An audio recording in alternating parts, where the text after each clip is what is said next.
আত্মজীবনীতে একের পর এক বিস্ফোরক স্বীকারোক্তির পর এবার নিজের জীবন নিয়ে তিনি কি ভাবছেন সে বিষয়ে মুখ খুললেন করণ জোহর।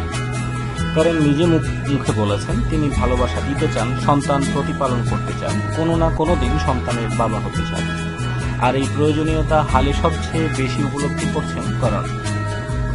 কারণ ভালোবাসা ভাগ করে নেওয়ার জন্য একজন একান্ত নিজের মানুষ খুঁজছেন বলিউডের এই বিখ্যাত পরিচালক জানান, স্টুডেন্ট অব দ্য ইয়ারের শুটিং এর সময় তিনি তার ভেতরের এই গুণের কথা সব থেকে বেশি বুঝতে পারেন।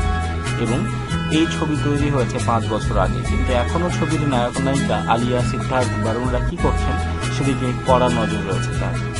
করণের আত্মজীবনীটি তার সঙ্গে লিখেছেন পুনম সাক্সেনা, বইটি প্রকাশ করেছেন শাহরুখ খান।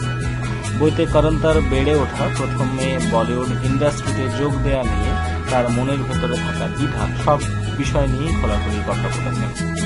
আশা করি আজকের এই চমৎকার নিউজটি আপনাদের ভালো লেগেছে। চ্যানেলে সাবস্ক্রাইব করে সাথেই থাকবেন। ধন্যবাদ সবাই।